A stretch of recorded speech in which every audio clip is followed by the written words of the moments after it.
Welcome back. This is Japneet with a new project of Python known as Armstrong number. If you don't know what is an Armstrong number, I'll be explaining there. But if you already know what an Armstrong number is, then this will be a revision for you. I'll also be explaining the code, but before moving on, you need to understand these basics. So without making any further delays, let's begin. The first thing that we'll be understanding is the module. We'll be seeing the module. So you can see this percentage sign, and this is known as module in Python. So what it is actually, I'll explain you. For example, if I say that you need to divide this 100 with number 5, with number 5. So you'll start dividing, you'll take this 100 divided by 5, then you'll get it as 20. So your quotient will be 20. The answer will be 20. But if you take the remainder, then it would be 0. So if you just write 100, then give this percentage sign like this, and then write 5, then you will be getting the answer as 0 because it is a module. It will always give you the remainder value. And you can see more examples as well for this. For example, if in the code I write down, let's say we have a variable x, we have a variable y. Let's suppose x to be as um, 2, and let's suppose y to be as uh, 1, 0, 1. Let's suppose it. Okay, so like if I divide this 101 with 2, then it would be 50. Its quotient would be 50, and its remainder would be 1. So let's see how we'll be write it. We'll write y, then give this module sign like this, and then we'll be writing x, and this will be equal to 1. Let's see this same code in the Python screen. Let's write a code to understand more about modules. First of all, we are going to take two variables. Two variables. Let's assume x and y. So let's create x. Let's suppose x equals to 2. The second variable is y, and let's suppose this y to be 101. I'll be creating the third variable known as answer, which I'll be firstly using the division, then I'll be showing you the module one. Let's do it. I'll be writing y, then I'll be using the forward slash as it is a division in programming. Y forward slash means divided by. Now done. Next thing we'll be doing is the printing it. We'll print this answer. Let's run the code. We are getting 50.5. We are getting the answer in decimal. This 0.5. Why we are getting this as decimal? Because there is a remainder. And if I just want to get only that remainder, I'll be using the module sign. Module sign.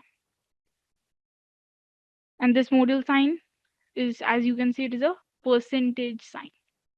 And now if I run this, it should be 1. You can very well see.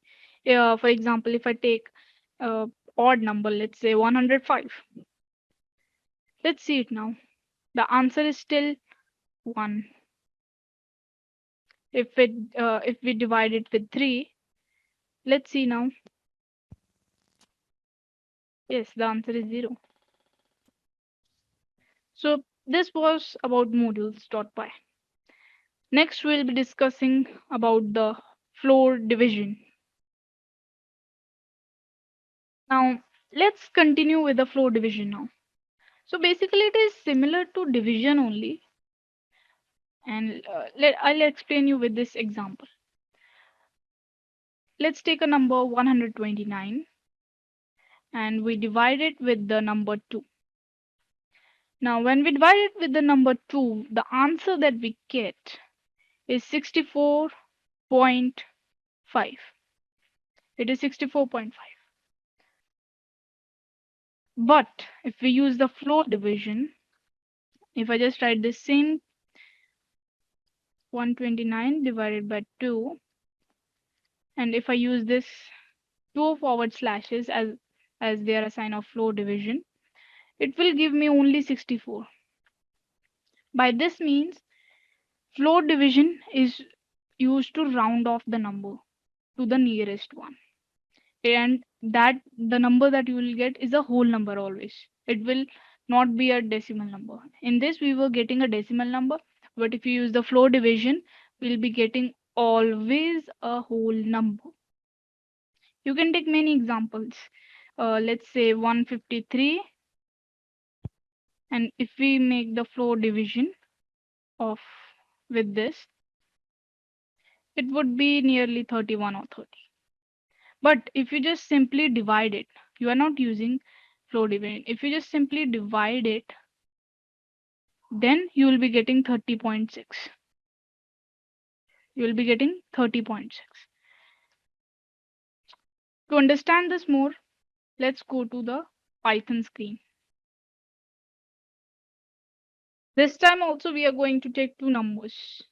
Let's suppose A and B. A's value is, let's say, 129. The value of B is 2. Next, we create third variable as answer. So answer is equals to A divided by 2, divided by B, sorry. Now we have A divided by B. We are just doing the simple division. The answer should be 64.5. Let's print it. Print the, let's, we'll be selecting the floor division. Let's run it. Yes, so we are getting 64.5. But if I use the floor division over here, it should give me 64 only, because the answer that you get after using floor division will always be a whole number. It should be 64. Let's run it. So we are getting the answer 60. If at the place of A, I'll reassign this value. Let's say 153. B's value is 5. If I just simply divide it, it should be around 30.6. Yes, 30.6. But if I use the floor division, see the answer. It's 30. The answer is 30. So this is the main difference between floor division and a simple division. I hope it's clear to you. Now you know what is a module, floor division, and how to use them. I have shown you very well. Now let's move further. The further thing that we have is the exponentiation. For example, you have a number like 2 cube, and you want to represent it or use it in your Python. Then how will you do this? So 2 raised to power 2 cube is equals to 8. So in the Python, how you'll be doing is you will be writing 2, then you will be giving these star marks like this, and then you will be writing 3. So it will give you the cube of that number. If you want to see the square number, means 2 square, then you will just write 2 over here. This is very simple. Let's see this same thing now in the Python window.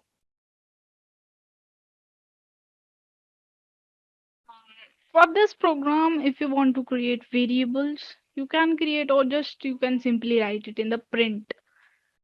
But I'll be using it with the variables. Let's suppose a variable, let's say a. I'm giving the value a as 2, then I have a value b, and I'm giving it as 3. In the print statement, you will be just writing a, then you will be giving the star marks, then b.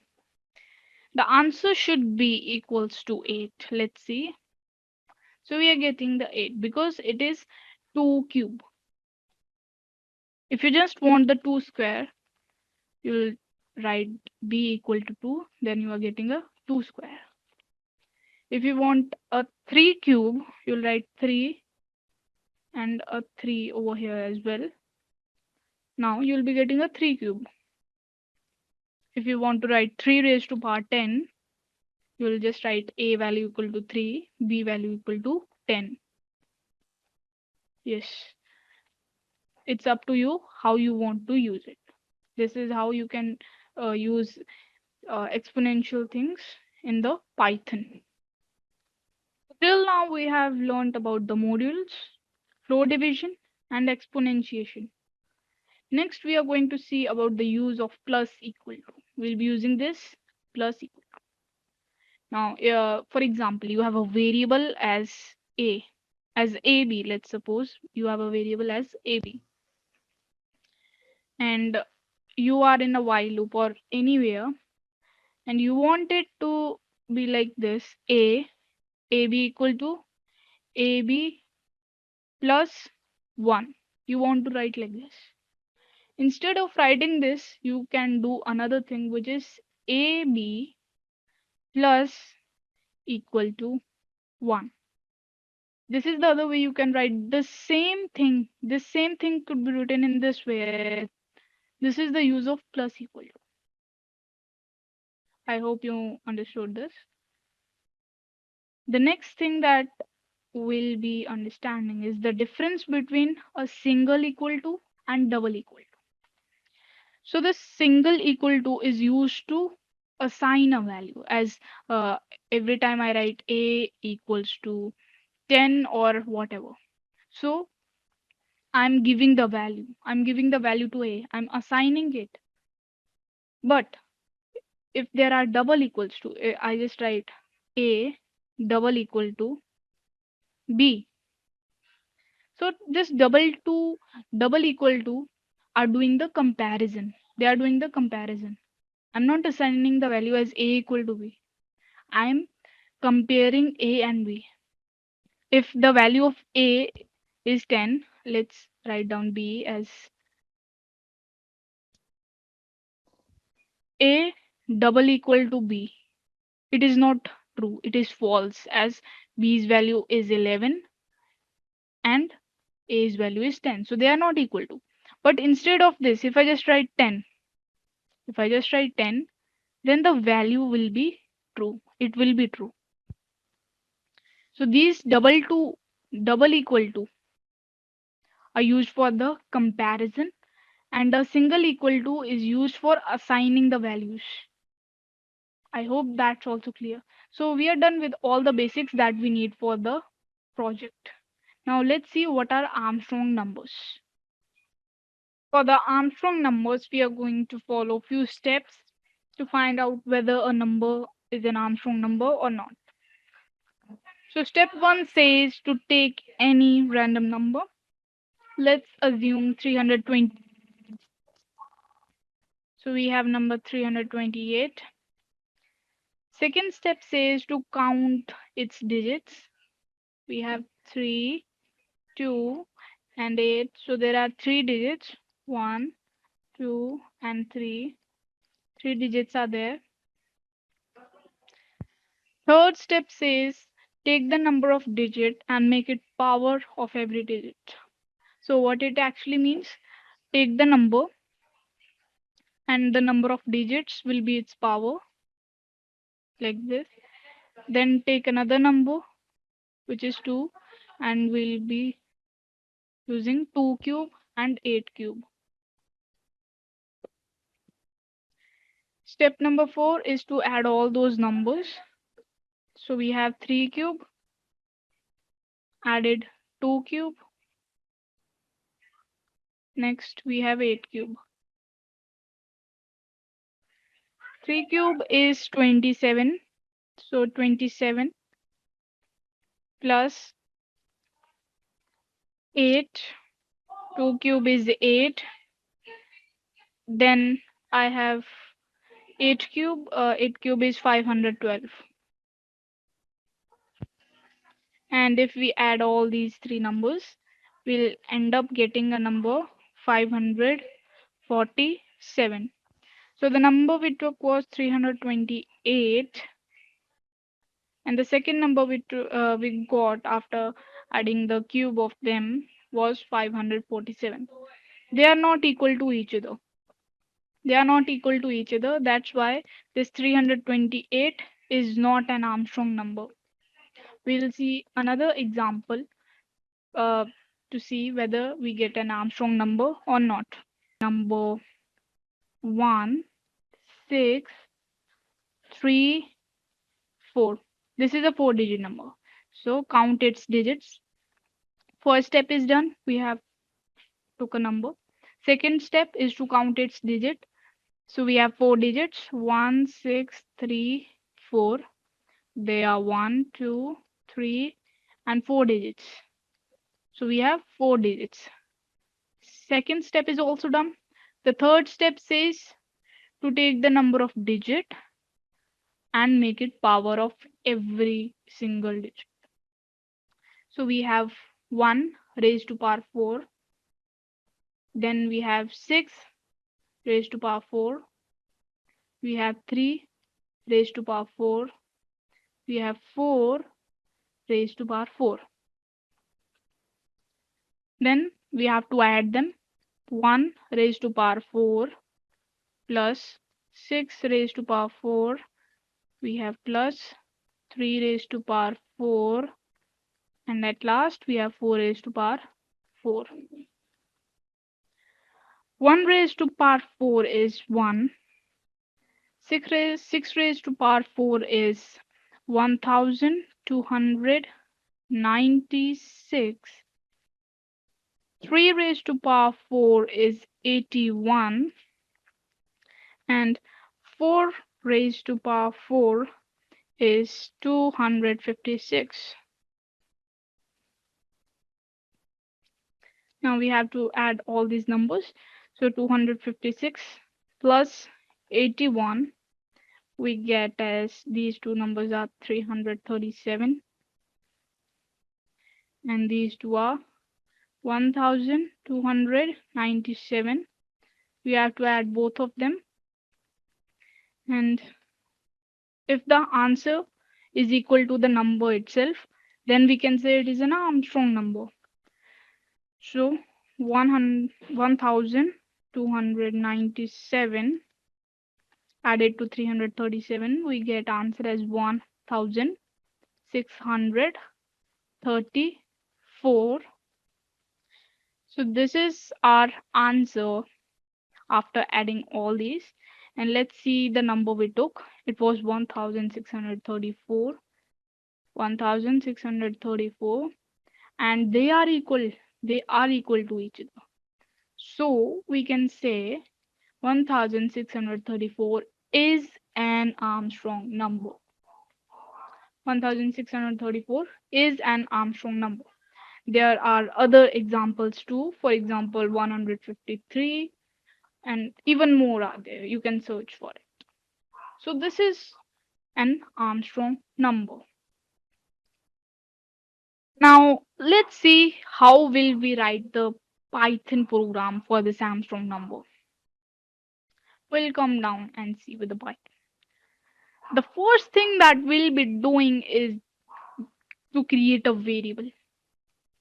We'll be creating a variable. I'm writing var for the variable. let's suppose we'll be creating a variable as n. Now we have the number variable as n, and we'll be taking the input from the user in this number n. Clear? The second variable that we'll be having is the sum. We'll be having the variable as sum. It is because we'll be summing them. That's why I'm taking sum. For now, the sum's value will be 0. It will be 0. Now, as you have seen over here, we have to count its digits every time. So in Python, you can't count digits in numbers. So how will we do it? For finding that, we'll be converting that number into a string, and then we'll be taking its length. So I'll be creating another variable known as order, and then I'll be converting it into a string, and I'll take the length of that string. Done. The fourth variable that I'll be creating is the copy. I'll be taking the variable copy. I'll take the copy of n. Now you would be thinking why I'm taking the copy of n, as I'm already having n, then why should we take the copy of n? Because after all these four variables, I'll be running a while loop. I'll be running that while loop, and inside that while loop, n's value will be changing after certain time. Okay, fine. We have created a copy also now. As I told you already, we are going to run the while loop. What kind of while loop? We are now, let's suppose the user give n value equal to 1634. Now while n is greater than 0, n is greater than 0, so this is greater, yes, it will run the loop. And in this while loop, the first variable I'm creating again is the digit. I'll be writing digit, digit. This is my another variable. In this, I'll be taking n module 10. Now you'll be thinking why I'm taking the remainder of that. I'll explain. So this n module 10 is basically 1634 module 10. We are taking the remainder of that. And the remainder, whenever you use the 10 with the module, then it will always give us the last number. It will always give us the last number. So we'll be getting the answer as 4 digits. 4. We got the digit, right? Now I'll be raising this one. Yes, digit is now equal to 4. Digit is 4. Next thing we'll be seeing is the sum. I'm using sum plus equal to. I already told you what is this plus equal to. So if you have not seen, you can take it back. Sum plus equal to digit, then I'll use exponent. I'll be using stars over here, and then the order. We already took the order. I'll be using some Python statements over here, so that will give us the order as 4. Now digit is 4, order is 4, means it is 4 raised to power 4. Sum is equal to 4 raised to power 4. Then I'm reassigning the value of n. N is equal to n floor division by 10. Now why I'm doing it floor division with the 10? Because at the last I'm getting a remainder as 4. and at last I'm getting the remainder as 4. If you divide this 1634 with the 10, you will be getting the remainder as 4. That's clear. I hope that's clear. And after when you do this, you will get some answer like 163, and there would be some points and all that. And I don't want this 4 to repeat again. Okay, because I want these all the 4 digits to go one by one. So I'm destroying this 4. Now after this, when I just start from, because while loops go like this, so whenever I start from over here, now the value of n is 163. It is not 100, it is not 1634. Now it is 163 because I have done the floor division over here. Okay, next I'll be raising some of the extra things. Okay, so this will be running every time and we'll be getting the answers. Now see, this is the 4 raised to power 4. This is 4 raised to power 4, which is 256. I'll write down 256. Now when it comes again, when this while loops come again, come over here and run again, so the sum value, the value of sum will be 256. Okay, and the value of n will be 163. The second time this while loop runs, these will be the values, and these will keep changing every time. And at the last, you will be getting the answer that whether it is an Armstrong number or not. Now for that, we'll be using the if condition. We'll be using the if condition. I'll be using like my sum, if my sum. Now over here, I want to do the comparison. I want to do the comparison. For that, I'm going to use double equal to. Now over here, I don't know the number which user gave to me. I don't know which number is that. But as over here, I have written a copy because here n's value is every time changed. In order to keep the value the user gave me, I also created a copy variable. Now I'll be writing a copy over here. If it is equal to my copy, then yes, it is an Armstrong number. Yes, you'll use the print statement and yes. But if this is not the condition, I'll be using else and I'll be just printing no.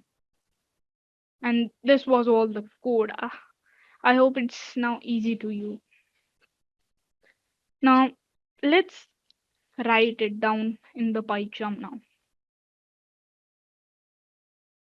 Let's start writing. So the first thing, as I described over there, is to create some variables. The first variable was to take the input, or you can take any variable. You can suppose it to be n, or you can say it's number, like this number.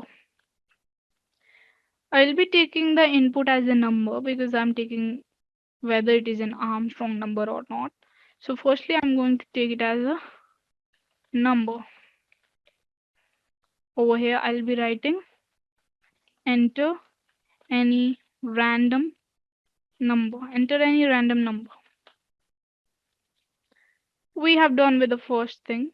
Now, the second thing was to create another variable named as sum. Sum, it will be equal to 0 because we have not started adding the values yet. The third variable was to take the length. We have to count the digits. So let's suppose it to be as length, and length is equal to, for that we need to convert this integer into a string, then only we'll be able to take its length, because there are no functions for taking the length of integer in Python. For that, first I'll be writing length. We need to take the length of the string value, that is n, that is number.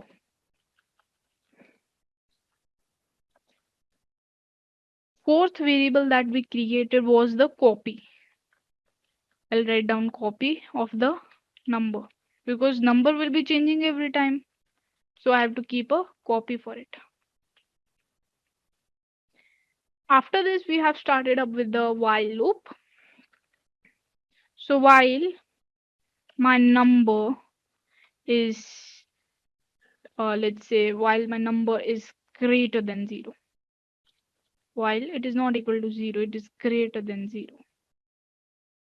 Till that, I want these statements to be run again and again. And these statement, first statement is to take the last digit. The last digit. Let's suppose digit and then number. I'll take this number module 10. Now I'm having the last number, last digit of that number. Next thing is to add it to the 0. Add. I'll write sum plus equal to digit. Then I wanted its length. I have this length. Now last digit, let's suppose the user gives 328. Last digit is 8. Number of digits are 3. So this will be 8 cube. 8 cube. As you already know, these two star marks are useful. Now the last thing that we are going to do in this while loop is change the value of number. Because every time I'll not be taking that last number. That last number I won't destroy it every time. I'll remove it every time. So for that I'll write n equal to n, then float division by 10. That is number equal to number float division by 10. You already know what a float division is actually. And even I have explained you this same thing on the screen as well. Now, after writing the while loop, we'll be using the if condition. So if my sum is equal to, we are doing the comparison. If it is equal to my copy, this is my copy, that is number the user gave, then what we have to do is to print the statement. Print what we have to print? Firstly, the number given by the user that I am having in my copy. Then I'll be printing is an Armstrong number. Done. Another condition would be else condition.